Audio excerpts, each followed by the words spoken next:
Leslie Cornwell, certified nurse midwife with Midwifery Business Consultation. I have Christine Strothers here with me. She's an awesome CPM. We met 2 years ago, three. Oh my gosh, time flies when you're having fun. I think it was right after COVID. You asked me to fly out and do a business retreat, and we've just been chatting since then. So Christine and I have a very strong connection with business and clinical and just educational advocacy on a larger scale. She does a lot of retreats and trainings in person, online. So Christine, I know you've done a few chats with me before, but just tell everybody what you've been working on and why you're the expert to be talking about this stuff.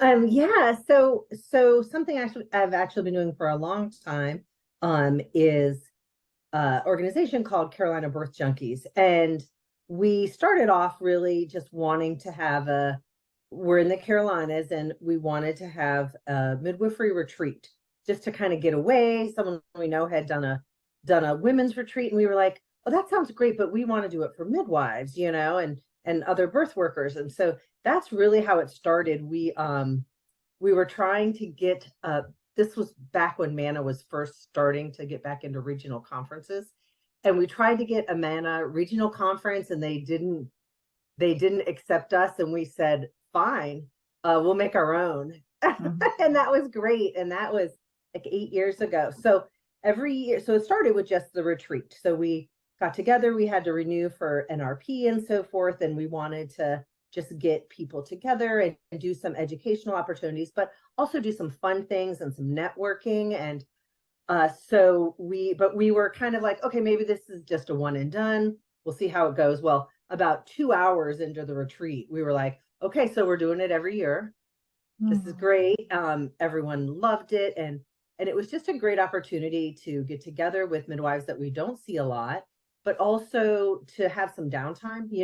So often when we're with our colleagues, we're training really hard, or we're at a birth and we're doing really things, or, we're consulting about something or we're doing peer review. And so we never get to really just hang out together. And midwives are a lot of fun. And a midwife who's off call is going to party. They're dangerous because they don't get it very often. They party hard. Yeah, exactly. And we always joke like it's like Vegas. What happens at the retreat stays at the retreat. That's funny.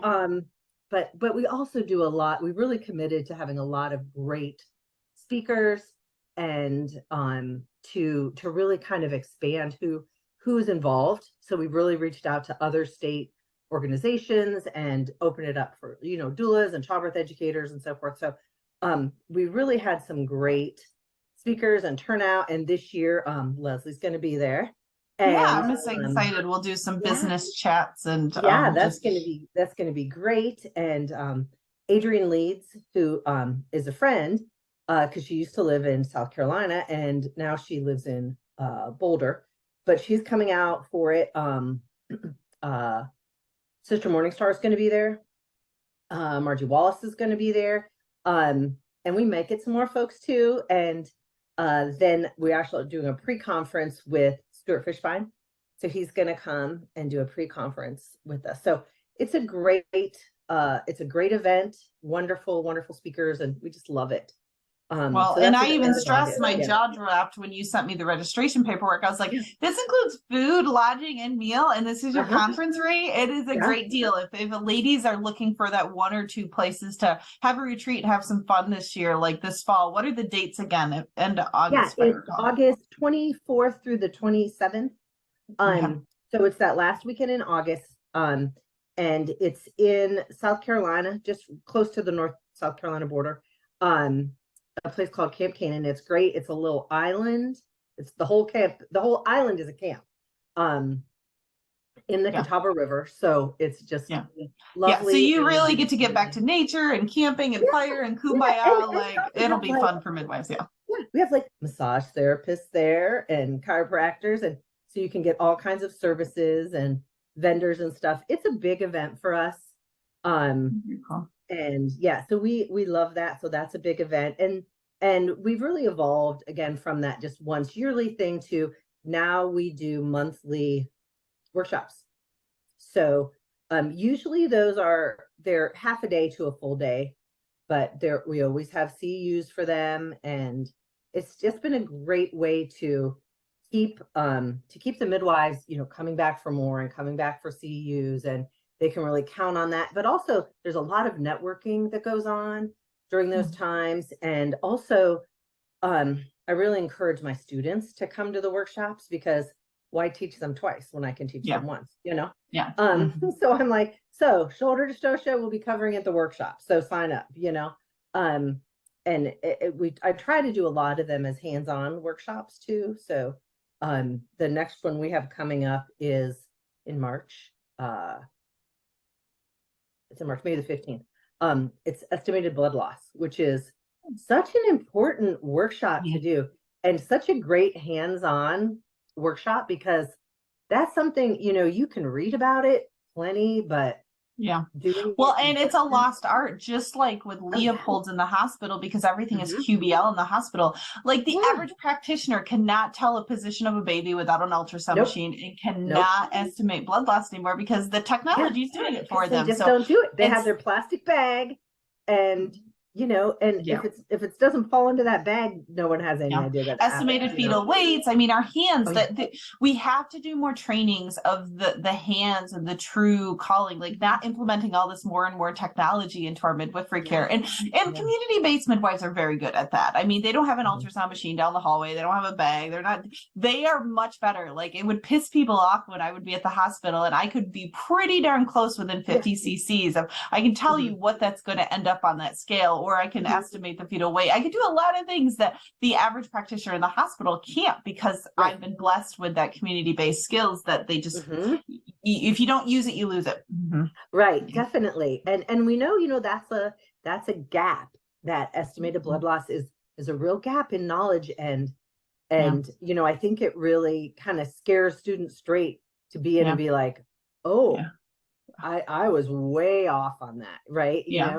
And interesting, because I think midwives that do a lot of cooking are better at estimating the cups and the measurements. That sounds strange, but because they're familiar, they're used to like pouring in like how much that ended up when they put it in their container. And talking about medical terminology, because there's a lot of direct entry midwives that'll put 3 cups, 4 cups, like what is the nomenclature, so we're all on the same page, milliliters, and what is that equivalent out to, and not just this number, but what does 300 cc's mean, what does 600 to this woman, like getting them to think about.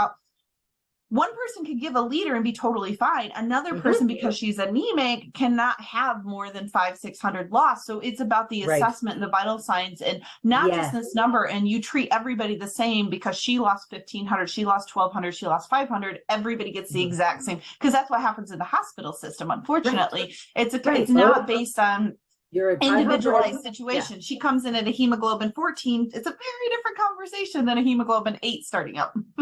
Exactly. So, we cover that too. So I'm super committed to doing these workshops every month, and I love it. And it's just a part of teaching that I really like. Like, I love teaching new students and everything, but to really to be able to expand that to teaching other midwives and running workshops is really a passion for me. And I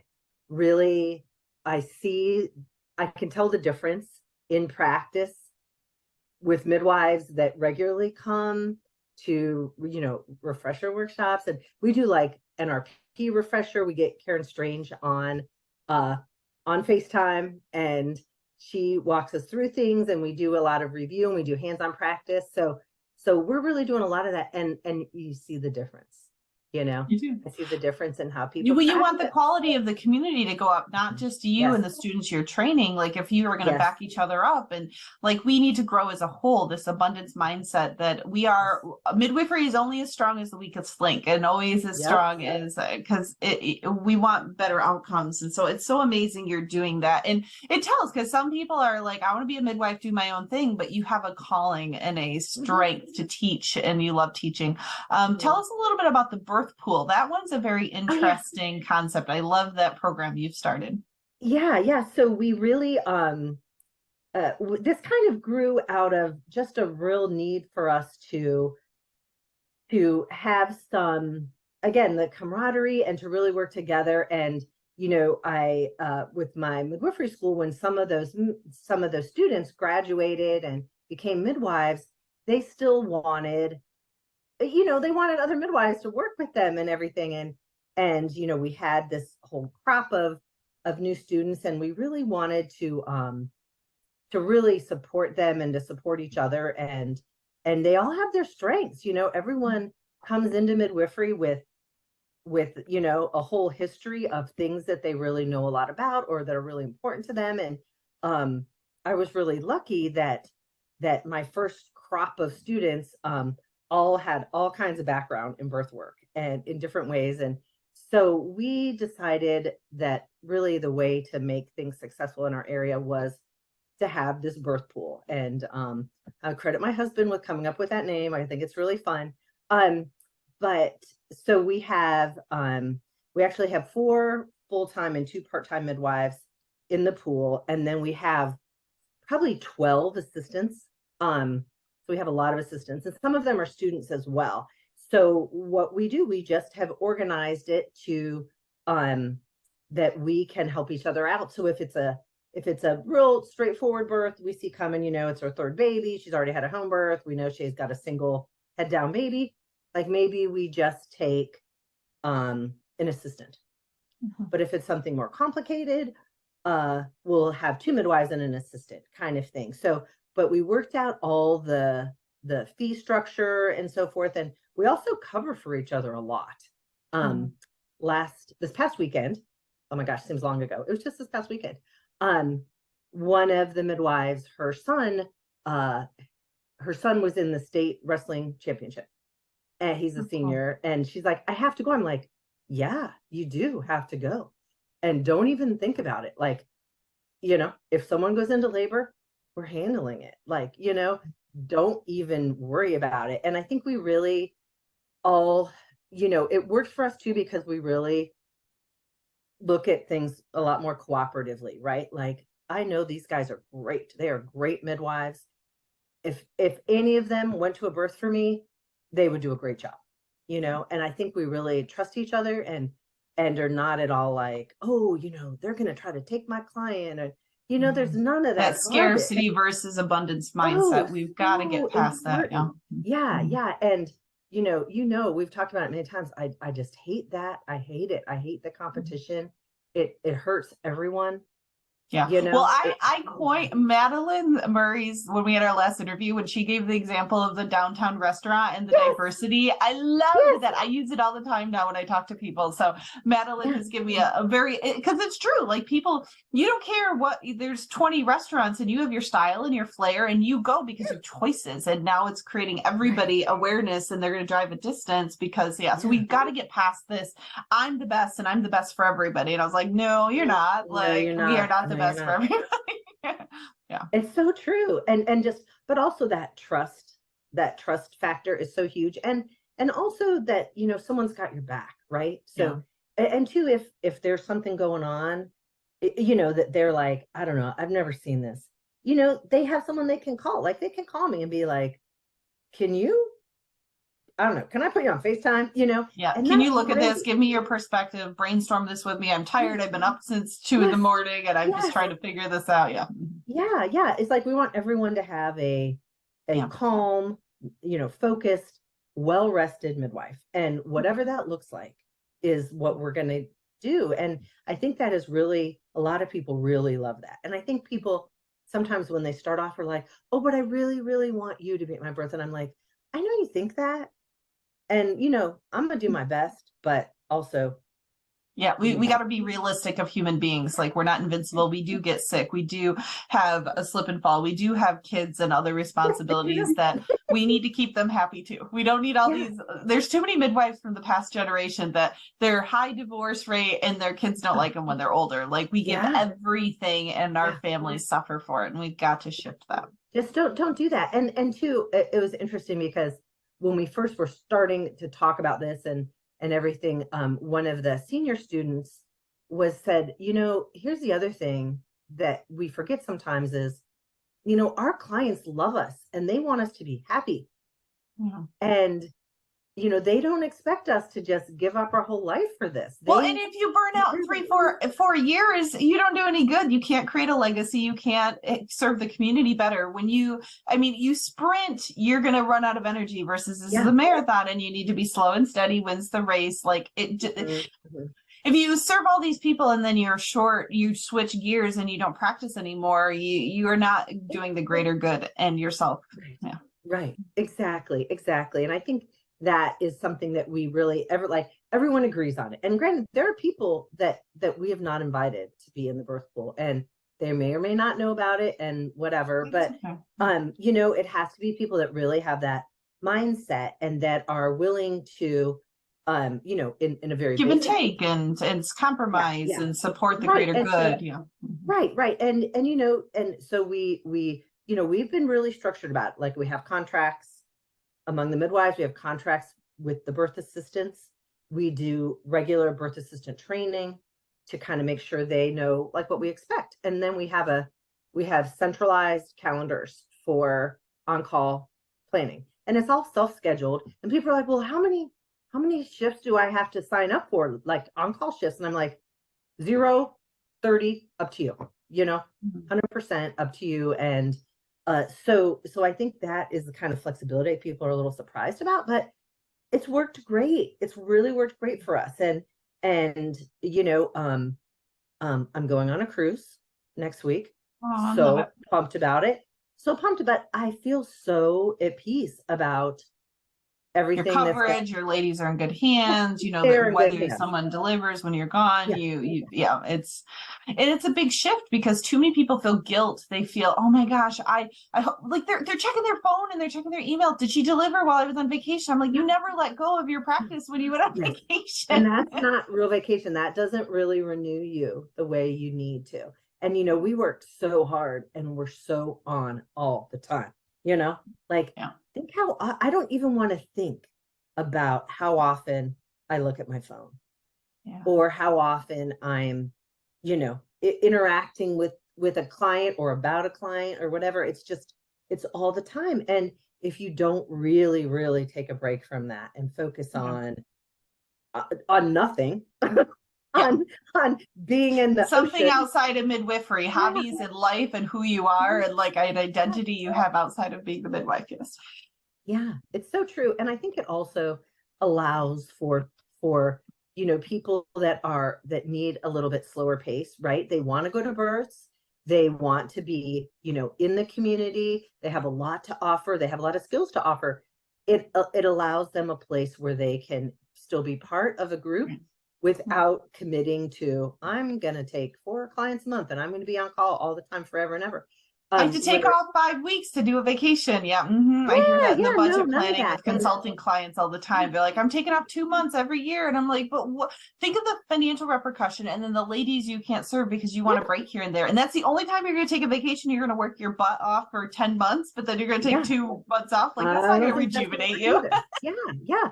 And so like, I think that's been really important. And, and for these, it's some of these are midwives that have new babies. One of the girls in our group, one of the women is, she's pregnant with her second. So she's like, I'm not taking any primary clients right now. I'm just not, but she has amazing skills.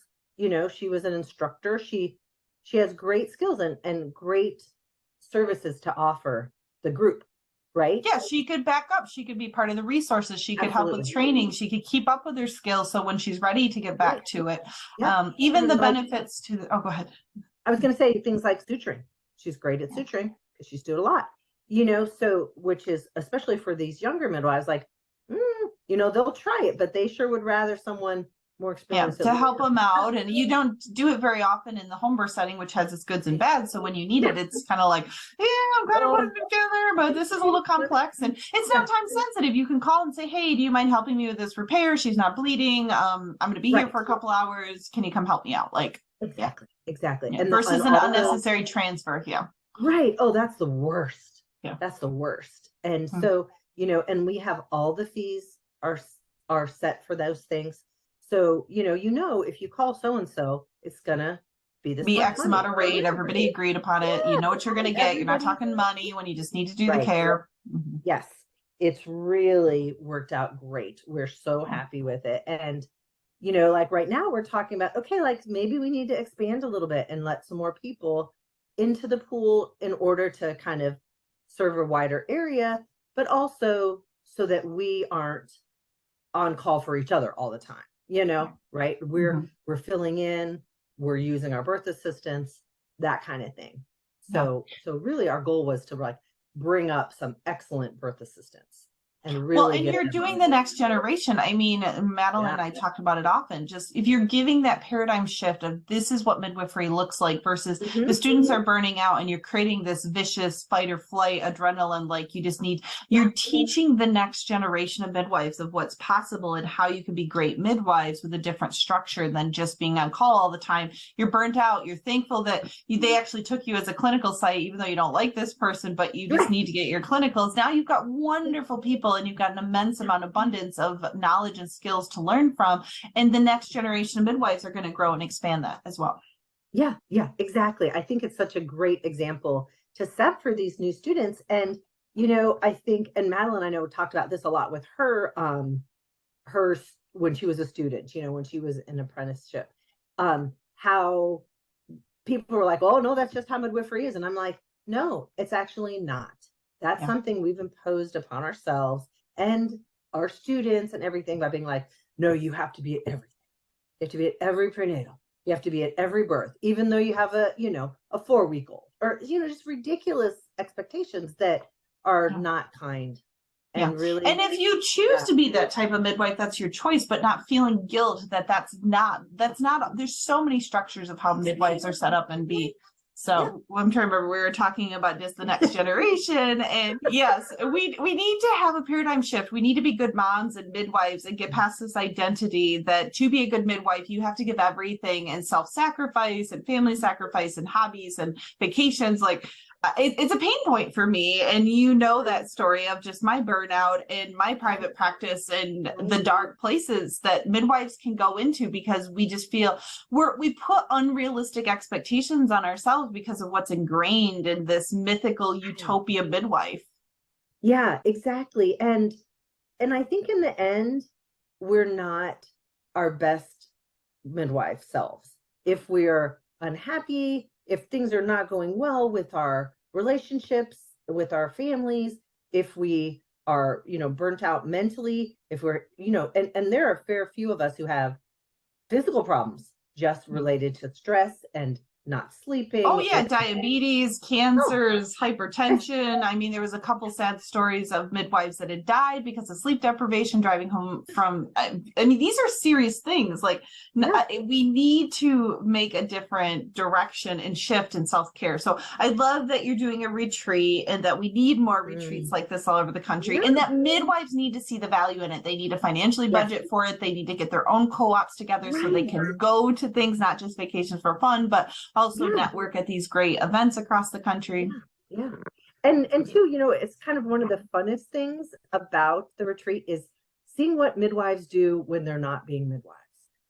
Like there's one of our midwife friends that's coming to be a vendor. She makes jewelry and it is beautiful. Like she's like a metal worker, like has the what are the things you wear when you welding welding hood and all this stuff, and she does beautiful work, and I can't wait to just to support that part of her, and of course, there are a lot of midwives that are herbalists and just really have a lot to offer, and that's the part of midwives that I want to encourage, because that is more of being your whole self. And well, and getting past the identity that you are just a midwife, you're also a mom, you're a sister, you're a jeweler, you're an herbalist. Like we have so many identities, but sometimes when we only see each other in the one identity, that's all we see of them. Like, well, obviously she has no other life but a midwife because that's all I see. That's all. Yeah, for sure. So that's great, and I love to talk to midwives about that. Like, what do you do when you're not at births? And it's really interesting to see what they do. And a solid 50-60% are like chicken farmers, and then the rest have something else that they do, right? It's So, funny how that correlation of just nature and down to earth and basics and like how we need to do some studies of like key theme hobbies and like synergy realms that they tend, because hobby farming, animals off the country, like midwives tend to gravitate, especially community-based midwives that do home births and birth centers in rural settings. They tend to like live what they preach, like they're organic, they do everything themselves because they also they have time for it now. Yay. Yay, I know they can broaden their interests a little bit, right? Because they're not dying being on call, 24/7. So well, thank you so much for being with me, Christine. You're a wealth of knowledge. How can people connect with you, learn more about the conferences, the different trainings you do? There's just a wealth of knowledge you're bringing to the midwifery community. Yeah, I would love that. Probably the best way to find out all the things that we're doing is to go to the Carolina Birth Junkies website. Very easy to find, carolinabirthjunkies.com. And all of our workshops are listed on there, and you can register through the website. Also, all the retreat information and registration. And we just opened up registration on Valentine's Day, because that's what we do. I know. And that's the best rate. That's the early bird rate, which is ridiculously affordable. Oh, totally. Well, you've got to plan with clients and backup coverage. We got to think 9 months in advance anyway, so it's perfect. Right. Right. And people, it's kind of a running joke now in our area that people kind of jockey to be the first one to register for the retreat. So they're always like, that was my goal. I knew registration was coming out on Valentine's Day. I checked every hour. It's pretty funny. That's funny. You guys are the countdown of like, that's funny. I know. We should do like a countdown on the website next time. I think and like some special prize for the person that registers, and like some plaque they get because they're like the eager beaver midwife and some silly like stuffed animal. You could have some fun with that. That's a great idea. That's a great idea. Okay, I'm gonna talk to Lori about that. Totally. Like it's fun. I mean, the sillier you can make things, like, so I'll give you an example. My parents, it cracks me up. They have these couples. There's 8 couples the last 6-7 years. They go every 3-4 months on camping trips, vacations.